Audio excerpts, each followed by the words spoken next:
Okay. I think I'm live.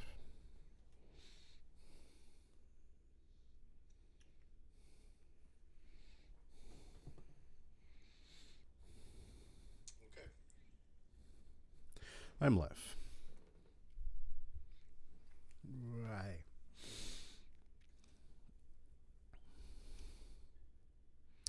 Hey, folks. I say, folks, I'm on my own here.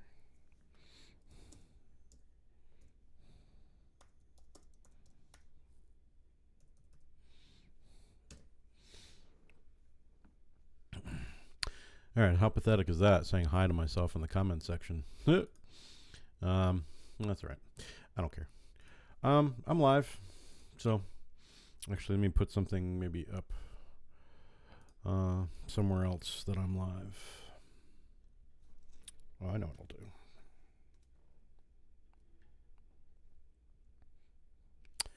Let's see.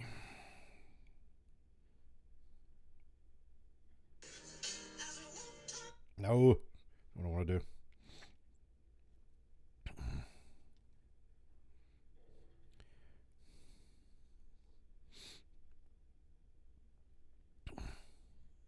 Hmm.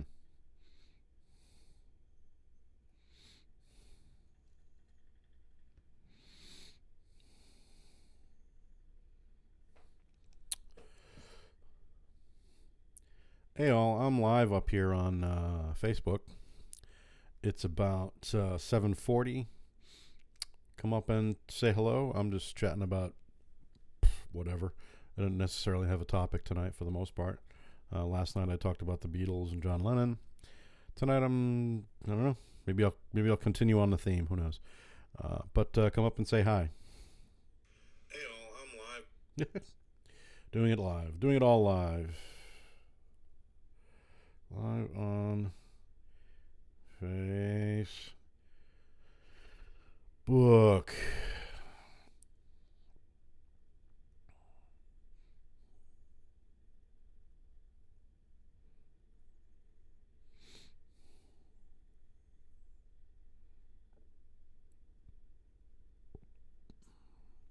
All right. So there's that.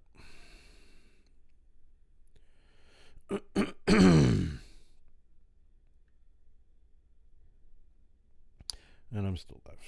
Yeah. All right. So, what do I talk about tonight? I don't know. So, like I said, last night I talked about the Beatles and John Lennon because yesterday was the 40th anniversary of his passing. Though today would have been the actual date that I found out, right? So, December 9th.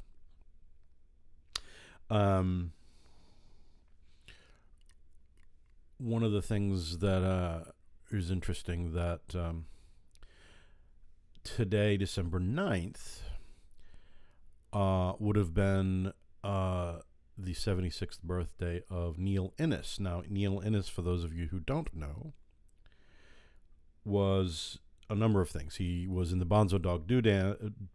Let me say that again. He was in the Bonzo Dog Doodah band in the 60s, late 60s with Vivian Stanshall, and they did a lot of TV. They did a number of records. They were somewhat synonymous with the Beatles. They performed in the Magical Mystery Tour television special, doing Death Cab for Cutie. And after Bonzo's broke up, he kind of became really the seventh Python. So, he ended up on the last series of Monty Python's Flying Circus, which was then just called Monty Python, where he not only acted, but he started to provide musical interludes and songs and things, and he toured with them and did, once again, added music to their touring shows, all the way through until their last touring shows of 1980 when all of them were still alive.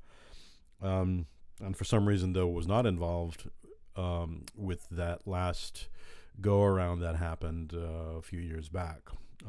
Unfortunately, I think there might have been some litigation going on. So he was kind of, in my mind, he was kind of ubiquitous by his absence, unfortunately. So anyway, Anyway, so Neil Innes, but also from that point, so he, was Monty Python. He worked in their movies and stuff, but also at the time he was also doing solo stuff.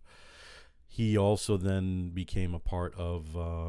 He was also working with Eric Idle on a post Python television show called Rutland Weekend Television. Again, that was pretty much an Eric Idle creation, but Neil Innes was his partner in that. Again, doing most of the music and writing and some acting. After that had been and gone and done, Neil Innes then did his own television show in the 70s called Innes Book of Records, which had more seasons than I realized. It had like 3 or 4 seasons, and it was basically just like music video after music video, and basically all of nothing but his music for the most part, which was really awesome because Neil Innes is one of those sort of unsung heroes.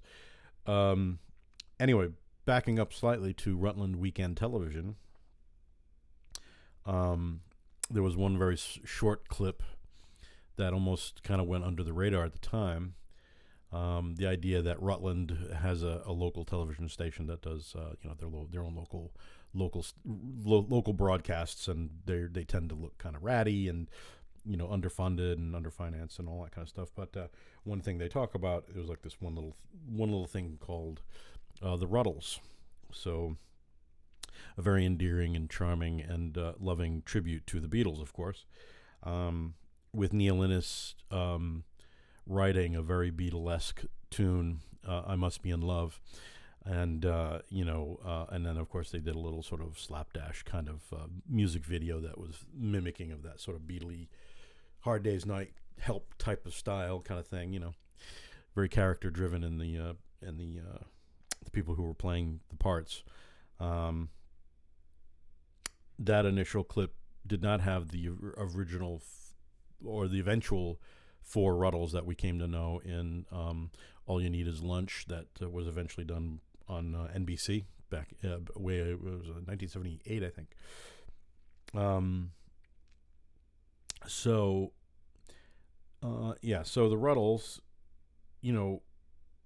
at that point Neil Innes had to create a number of songs for the soundtrack, not only for the film, but ended up being sort of a soundtrack album, which had I think 10 songs or something like that.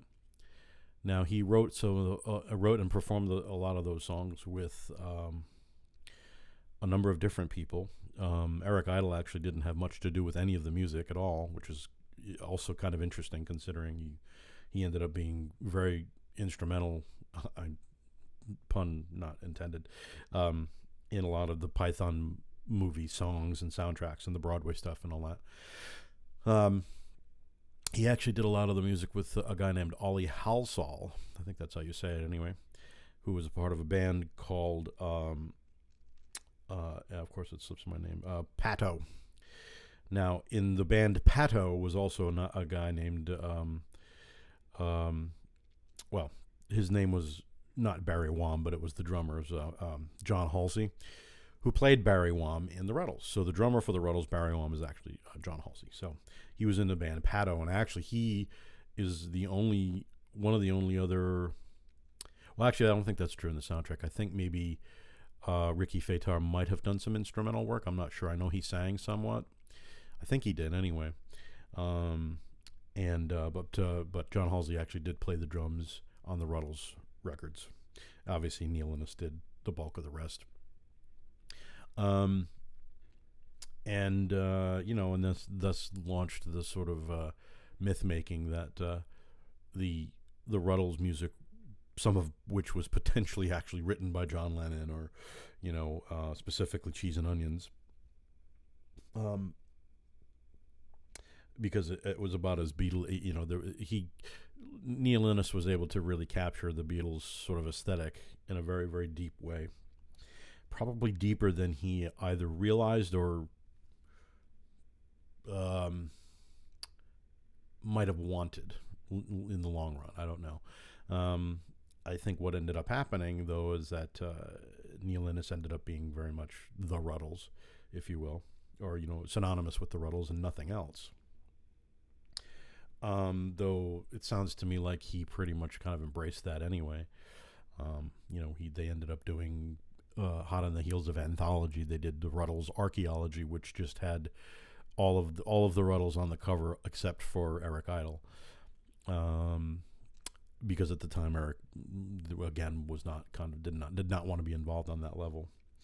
So it kind of mimicked the Threetles of the Anthology without John Lennon. It mimicked it in a way where it was the Paul character that was not there. So all that being too, in the film, Neil Innes was the John Lennon doppelganger, Dirk Nasty. Dirk Nasty, is that right? Yeah. No, Dirk McQuigley, or Ron Nasty. I get those two mixed up sometimes. Ron Nasty. So it's Ron Nasty, Barry Wom, Dirk McQuigley, and Stig O'Hara, right? Which was played by Ricky Fatar.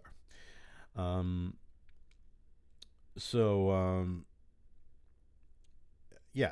long story short, many, many years later, and the Ruddles are still talked about in the same way a lot of, they're kind of just connected to the Beatles, sort of like a, just sort of that little bit of baggage that's on the Beatles train there,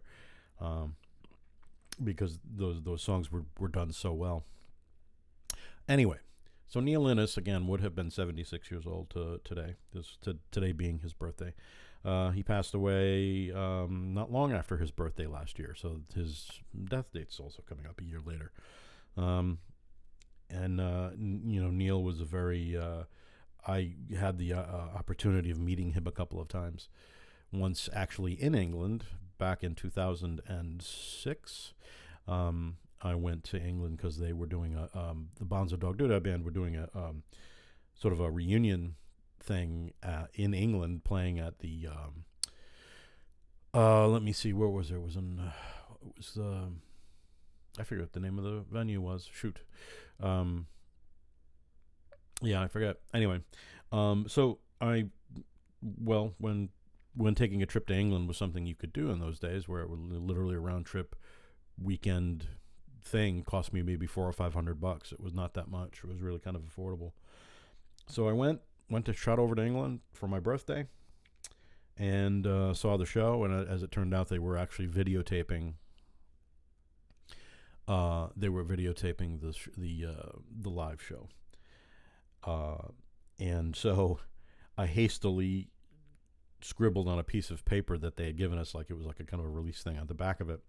And when I saw one of the cameras kind of like pointing at the audience, I stuck the thing up, and it basically the note just basically said, "It's my birthday from the U.S." or something like that. And sure enough, it made the DVD. So I always felt kind of chuffed about that.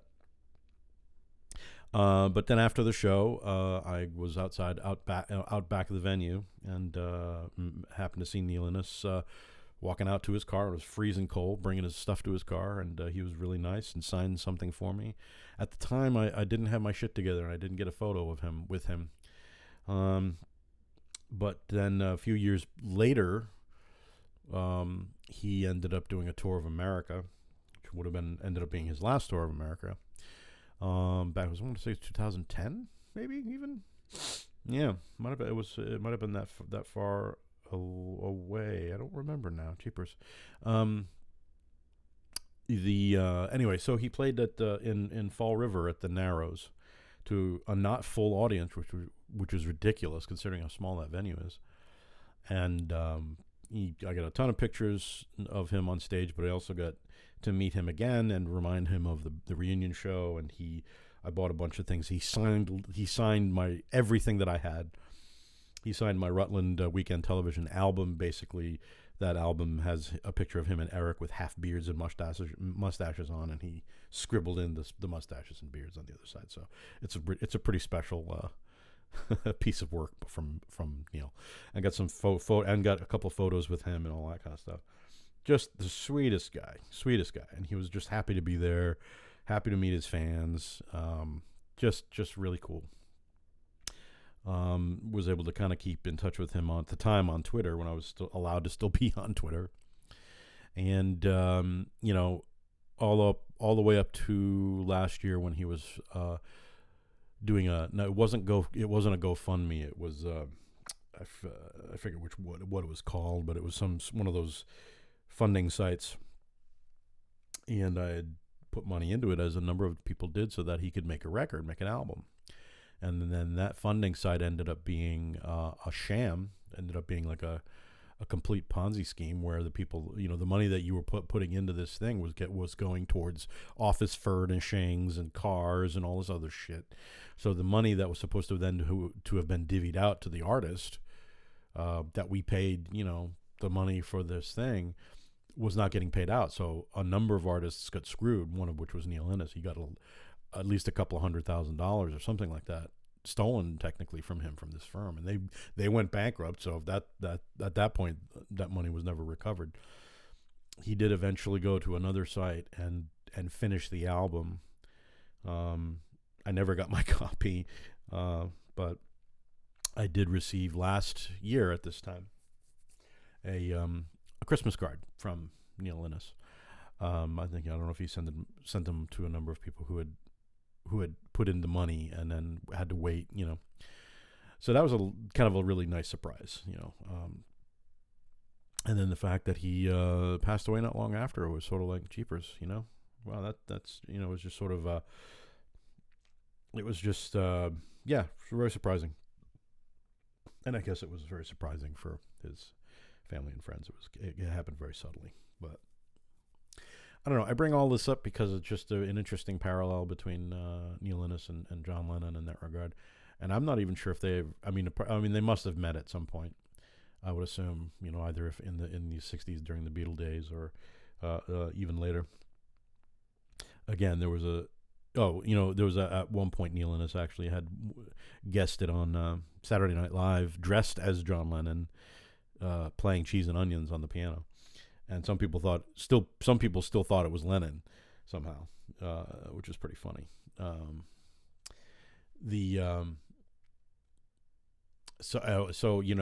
of the things that ended up happening with the work that he did for the Ruddles, all of the songs he wrote for them, at least for the film part. I'm not sure. I'm pretty sure not for the archaeology record, but. They ended up, the Beatles publishing at the time, because they didn't own the publishing at that point. Neil Innes was taken to court and basically, for plagiarism, right?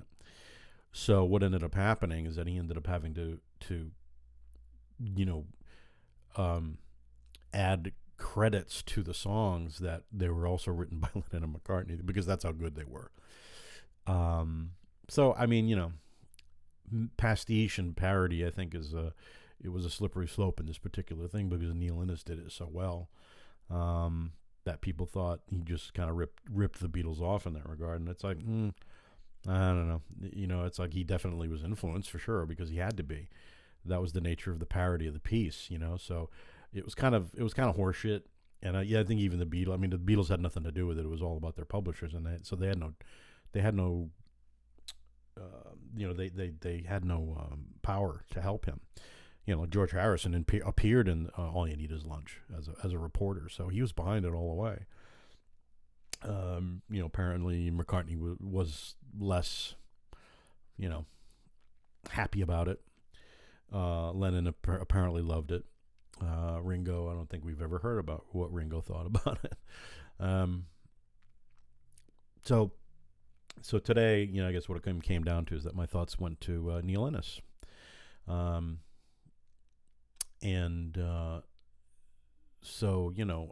think that, I don't know. I think that's what it just comes down to. I just was, he was one of those guys that I just really, I really liked. He's really funny. He's, really, again, a really lovely character.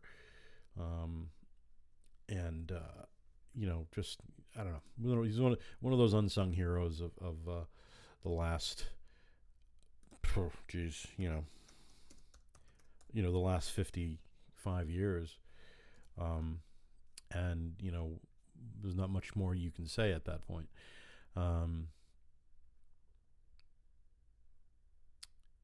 I don't know. I don't know. Just again, what I'm just talking about. Just kind of jibber jabbing because I have nothing else to do and I'm on my own. So I'm talking to myself, and that's fine. That's fine. Like I said, I'm just doing this for my own edification, and recording them. So the thing I recorded yesterday, I was trying to trim it on Facebook, and it kind of fucked it up. So thankfully, I recorded it and just popped it up on YouTube. So I'll probably do the same with this one as well.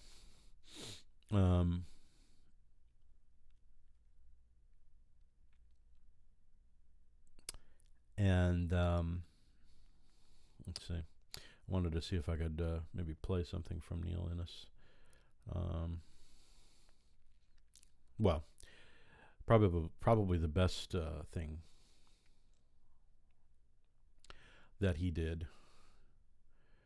Well, not the best, but at least one of my favorite pieces, and mainly because it was the first time I had heard him really as himself, as one of his own pieces.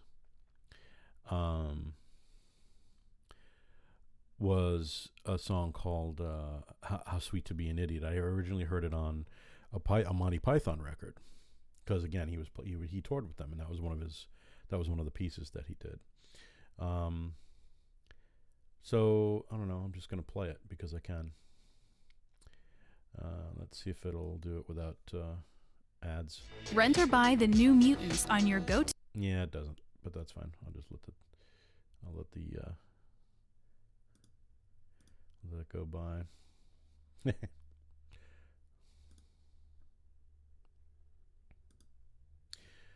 Yeah, it's one of those things where there's a million fucking ads in front of these damn things. All right.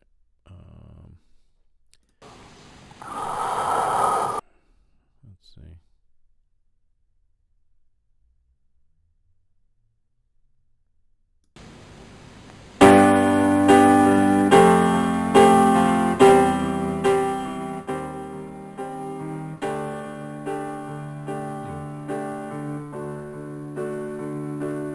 I think if it is, that's a shitty version of it, isn't it?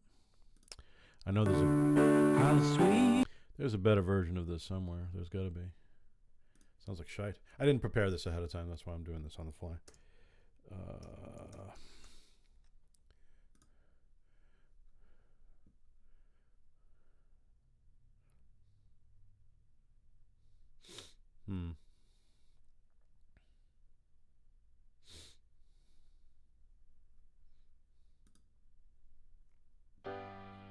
Okay, here it is. It's a much better version.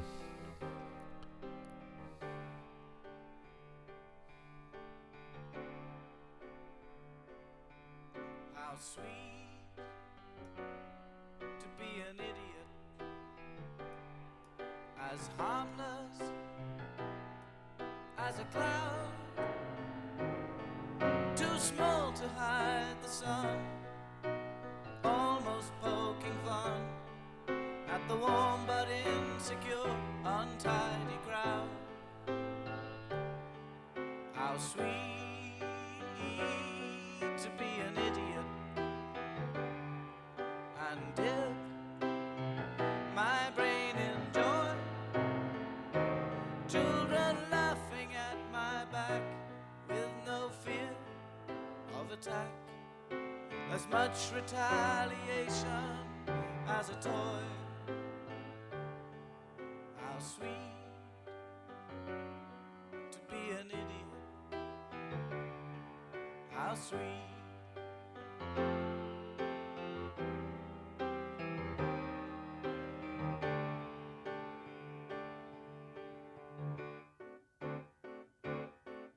I tiptoed down the street, smile at everyone I meet.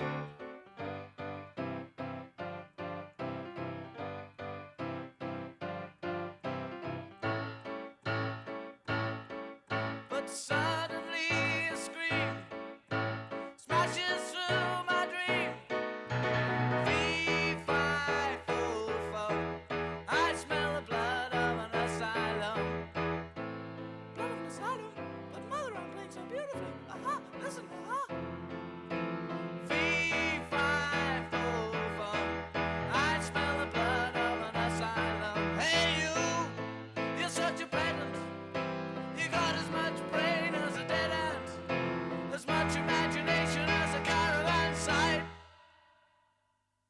I still love you, still love you.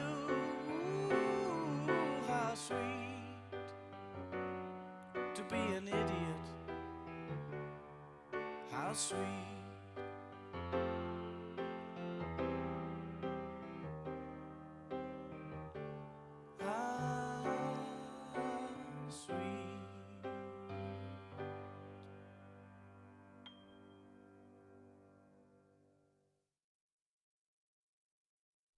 Yeah, so there's that. That's How Sweet to Be an Idiot by Neil Innes. Let's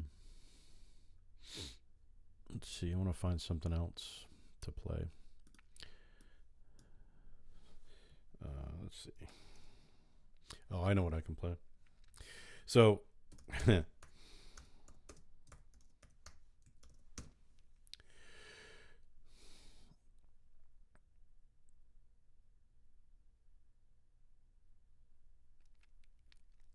there's a song called from the Bonzo Dog Duda band called "Canyons of Your Mind," which I think is pretty goddamn funny, mainly because it's literally got the worst guitar solo ever perpetrated, and Neil Innes was the person who perpetrated it.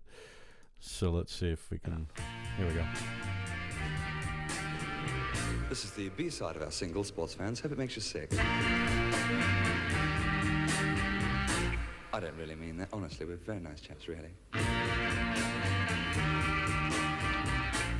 In the canyons of your mind, I will wander through your brain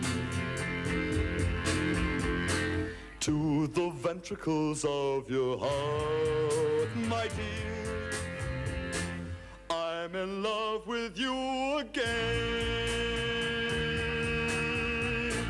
Cross the mountains of your chest, I will stick a Union Jack to the forest of your cheek, through the holes in your string vest.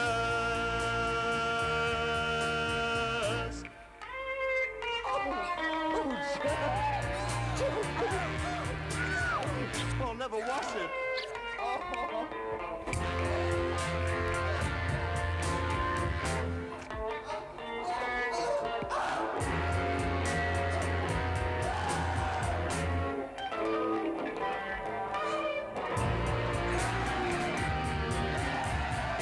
My darling,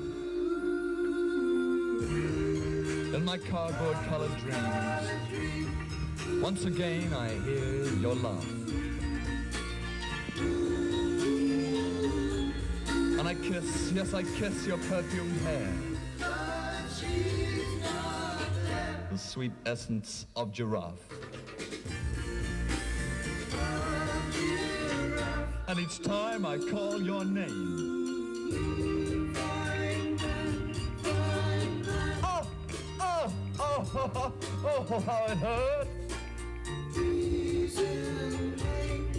In the wardrobe of my soul, in the section labeled shirts,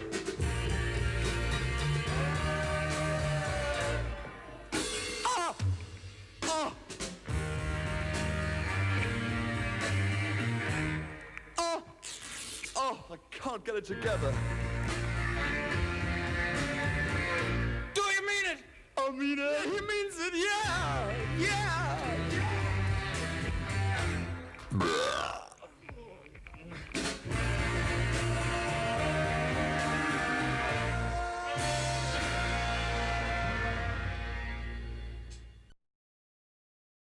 Oh man, Vivian Stanshall as well. Yes, that was Vivian Stanshall singing live over a pre-taped version of it from their record, and it was a television appearance. So him singing live and then basically just belching at the top of his voice. I think it's freaking hilarious at the time. Anyway, they don't make them like that anymore in any way, shape, or form. That's for sure. So I don't know. Yeah, like I said, I'm just farting around at this point because I have nothing better to do. I've been here for 30 minutes. There's still nobody here. I'm probably not going to be here for an hour, but I'll be here for a few more minutes anyway. If anybody's interested. Yeah. So as I said, I'm just sort of farting around. But anyway, as far as let me see if I can find something of the Ruttles to play. I mean, we did talk about cheese and onions. Let's see if I can bring that one up without an ad. We'll see.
And that was the Ruttles with Cheese and Onions. And you can see what I mean by him channeling John Lennon from 1967, for sure.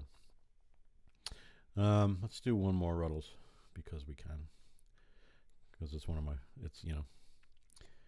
another one of the really kind of funny ones, I think.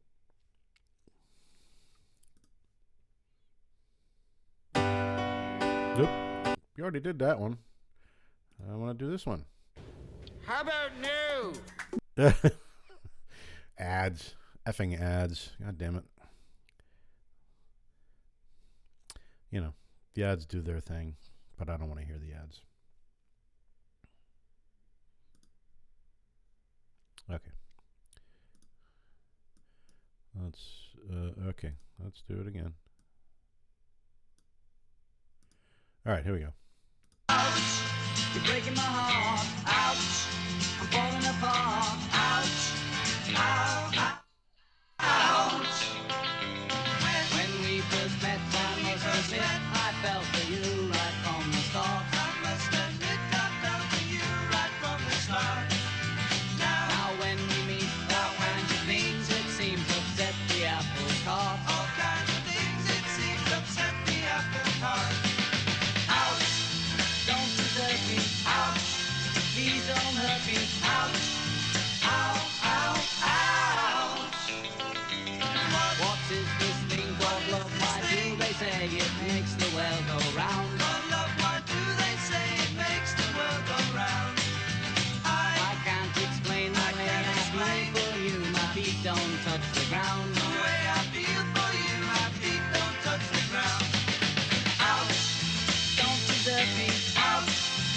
Please don't hurt me. Ouch, ow, ow, ouch.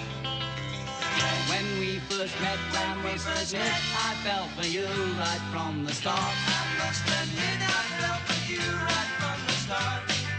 Now when we meet, all kinds of things it seems upset the apple cart. All kinds of things it seems upset the apple cart.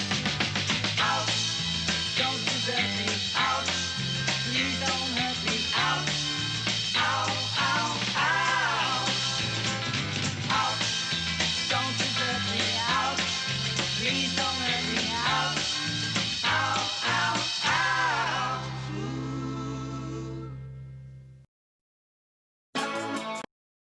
The thing that inspired me. Yeah, sorry about that.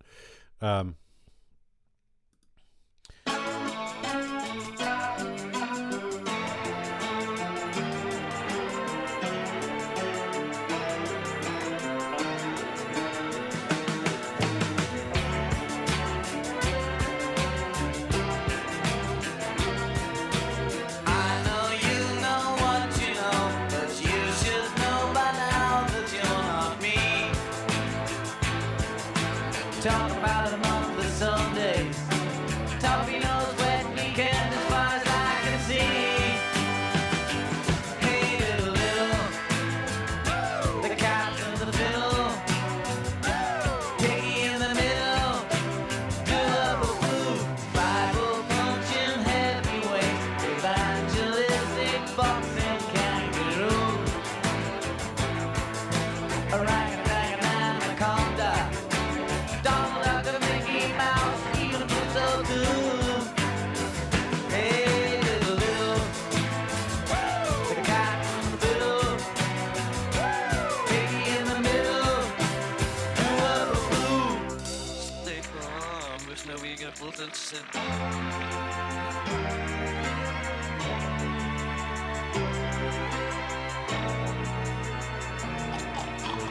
One man civilization is another man's jungle, yeah. They say revolution's in the air. I'm driving in my underwear, 'cause I don't care.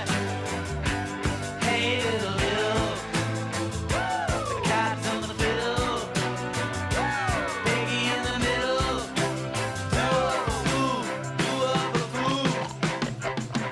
Walkie-talkie man says hello, hello, hello. With his ballerina boots, you can tell he's always on his toes. Hanging from a Christmas tree, creeping like a bogeyman, getting on my nose. Hey little, the cat's in the middle, piggy in the middle. Do a boo, boo, boo.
An important message.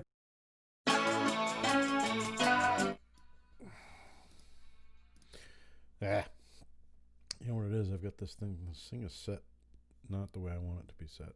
Anyway, that's it. So, you know, that's the Ruddles. That's Neil Innes's pastiche work there. Like I said, that was another those two, Cheese and Onions and Piggy in the Middle, really caught that 67 sort of feel real well. Yeah, so that's yeah, Neil Innes pretty much. Excuse me. I'm drinking. So the tea for tonight is Synergy GT's Synergy.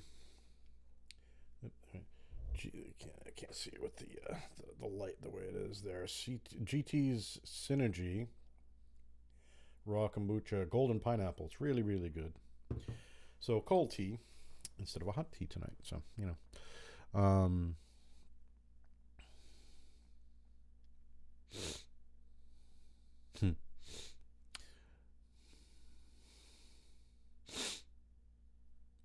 So I suppose one thing that would be interesting to wrap it all up, considering the past two nights, first talking about Lennon's death and then talking about Neil Innes's death, is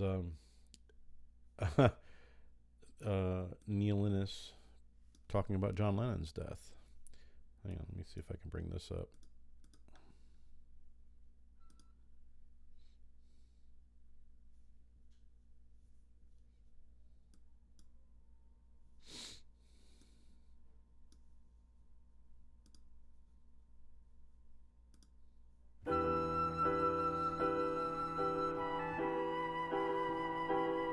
I sort of don't really like the idea of being part of a montage of people's memories, but I don't mind sharing the fact that I was doubly shocked because I was staying with Terry Jones at the time, and I came down for breakfast, and it was my birthday. I was going to say, "Hey Terry, it's my birthday, let's go and do something."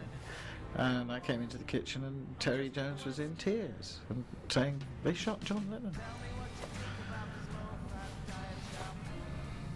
But yeah, I remember the day.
Yeah, so it is interesting about the last line about that song called Questionnaire. That was on the Ruddles Archaeology. I think that it was probably those lines were I'm sure were probably added as a poignant reminder. Yeah, so poor Neil. Unfortunately, his birthday was marred for the last 40 years with the knowledge that Lennon died the night before. and he found out on his birthday morning. That's what he woke up to. So that sucks. I can only just I don't know, that just sucks. So, that's where we're at, and here we are in 2020, and we're dealing with what we're dealing with, and one day at a time, as I hear of friends being infected, and just we're all being affected by one thing or another. And all we can do is try and muddle through as best we can and get through this year if we can, and get through to the other side. What I mean by the other side is by the other side of this year into 2021. Now, do I think that things are going to be instantly hunky-dory once it turns into 2021? Well, probably not. But one has to have some sort of a beacon in one's head to kind of just get a sense of it, so that you're not just going to roil in utter pain all the time. So, if it's a construct, that's a construct. That's all right, as long as it's not a delusional one. It's a realistic one. I have hope that, yes, hopefully next year will be better. I'm going to knock wood right now. Realistically, I'm sure it'll be a mixed bag as it normally is. However, I'm hoping beyond hope that some things change. Obviously, hopefully our administration is going to change, unless there's some sort of horrible coup. Even though we'll see. This time next year, I may have taken up arms against whatever the hell's going on. God knows if Trump's little army, if they decide to fight in lieu of drinking the Kool-Aid, well, we may have to protect ourselves. That's the worst end of the spectrum. I would like to think that hopefully that won't happen. I'd like to think that the military won't let it happen. I would like to think that those that are, the adults in the room won't let it happen. So I don't know. I went from one rant to another, but that's, again, I don't want this to become political, specifically. So anyway, it's, we're about, let's see, where are we at? Yeah, we're about 48 minutes in. So once again, I am talking to no one. That's fine. So again, what I'm doing is I'm recording these. I'm just recording them as a little mini series, and hopefully down the road, if anybody's interested in listening, as a potential for something a little more serious and a little more, dare I say, lucrative. We'll see. I don't expect much anymore from anything. I think it's probably safer that way. That way, if something does happen, it's a nice surprise. So,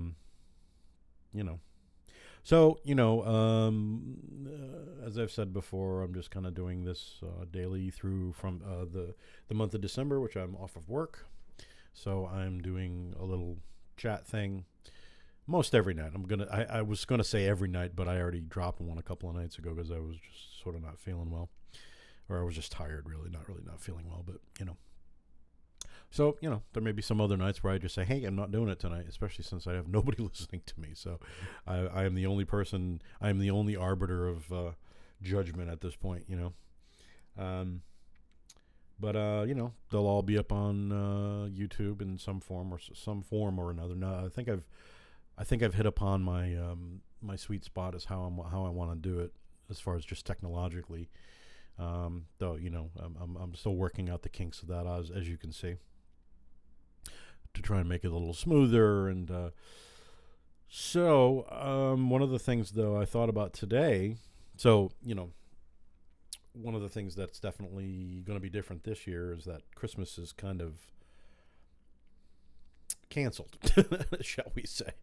The normal things that I would be doing at Christmas would be, for the people in my tribe that I had been hanging around with for the past, it would 17 years. It was starting in 2002.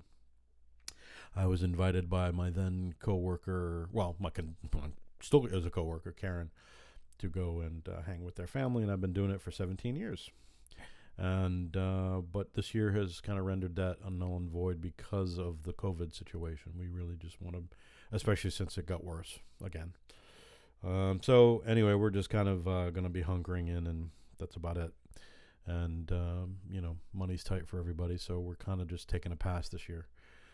So all the things that I would normally be doing, like doing some, Christmas gifts buying and getting ready for, just the time off, and then I would make banana breads for the people that I worked for and for the chosen few who I would be hanging with or whatever. And yeah, so that's not really happening this year. First time in a long time.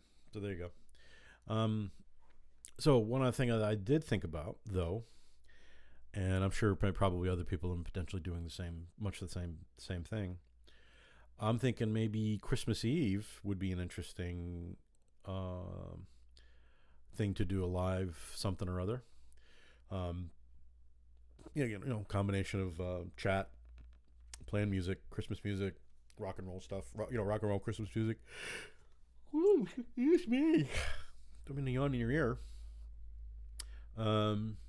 Maybe even work it out to me a mini watch party if I can figure it out, right?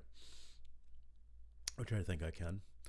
But maybe a little watch party of some Christmas things that I usually enjoy. So basically, it would just be Christmas, Christmas get together on Christmas Eve. My family, my extended and immediate families used to do an extended Christmas Eve party for many, many years. It had started long before I was even born in 1965 and went all the way up through into, which is interesting. I don't remember when the last one would have been. It probably was, maybe 1980 something or other, right? And it involved at the time all the various older folks in the family, the uncles, the aunts, the sort of matriarchs and patriarchs, the grandmothers, grandfathers, all that kind of stuff. The cousins, and as they started sort of dying off, it became more like, yeah, we're kind of done, I guess. It might have been 1987, I want to say, maybe was the last time, because one of my cousins, who was sort of more of an honorary, it was more my aunt than my cousin, she passed away, and actually, when I think about it, she passed away younger than I think that I remember. Anyway, so she was very instrumental in the family get-togethers, and so that's it's been a long time since those things happened, but they still run through my mind at this time of year, and I'm not sad about it. I actually feel very kind of lucky that I, despite any other, childhood things that I had to deal with, that we had those get-togethers as a memory. I feel kind of, I guess just sort of lucky that I had that. I have that memory of those parties. We always looked forward to them, and they were always a lot of fun. And I suppose maybe some of it might be tainted by the things that things you find out about your family down the road. Unfortunately, tends to sometimes put a taint on some of those memories. But I try not to. Part of those memories are of at the time being a kid. I still probably believed in Santa Claus and all that shit. And just looking up on a cold Christmas Eve night, looking up to the stars, and just in my mind thinking, oh, well, wonder if one of those stars is Santa Claus. But also certain parties took place at a larger house that was up on a hill that you could look over at night and look through the valley, which was West Warwick, and see all the houses, and you could see all the houses with their lights on them, and I like that memory. I think that's why I still like the lights You know, it's kind of a, I don't want to, it was an innocent time at the time for me, for the most part. Obviously, again, one gets older, one picks apart some of those remembrances and realizes that there are things surrounding those memories that maybe were not so cool or so nice, whatever. But I try to pick that shit apart and try to put it away in a different area and just leave the good things in a good box, So for me, yeah, the Christmas lights, I still like them. I still, and divorced from the the religious part of it, because that part of it doesn't, for me, enter into it for the most part. I think this time of year could be a real, one wishes it could be a very different thing where people were just tolerant of each other's beliefs and stuff like that, and it doesn't hurt anybody. Just to, the holiday season is what it is. Just be nice to people, for fuck's sake, if you can. Doesn't matter what holiday, just say, yeah, happy holidays, man. Whatever you believe in.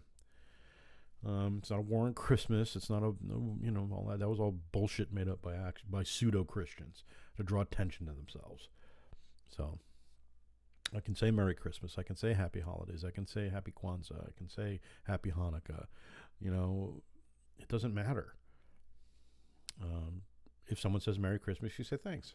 Merry Christmas. If someone says Happy Hanukkah, I say Happy Hanukkah. All right. I don't have to be Jewish to say it. I don't have to be Christian to say Merry Christmas. You know what I mean? I don't have to be any of those things to just say it back. How fucking hard is that? Are you so full of yourself that you can't get over the fact that maybe, just because you're not Christian, that somehow you can't say Merry Christmas? Just be nice. Someone you don't know is celebrating a different thing than you do.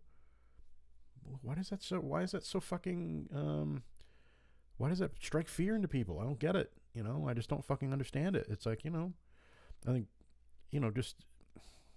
I think when it comes down to, people pushing their religion down other people's throats, well, that's a whole other thing I don't want to talk about, but maybe that's where the fear comes from.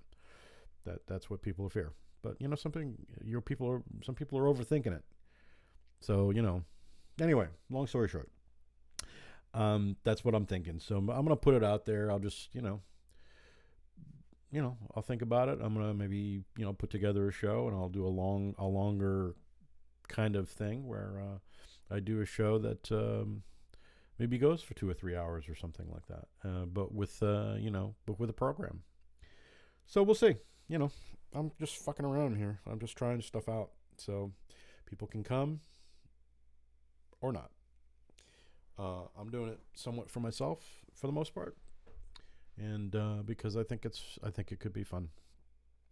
And it'll be an interesting exercise for me, so as well. So all right, we're at about 59 minutes and 30 seconds, so I'm going to shut this puppy down, and we'll go from there. What's today? Today's Wednesday. Tomorrow's Thursday, the 10th, December 10th. God knows what is going to happen tomorrow, because everything seems to change on a day-to-day basis. I hope things start to calm the fuck down. We're all getting tired of this shit. Anyway, folks, I am out. Have a good night. It's officially 1 hour, and I hope to see somebody tomorrow maybe, but if I don't, then I don't, and there we go. So anyway, ta-ta, and be safe out there. I'm gonna say the one thing I'll probably say at the end of every one of these things is wear your fucking masks. Don't be an asshole. Put the mask over your nose and over your mouth. Wear a mask. Stop being stupid. Good night.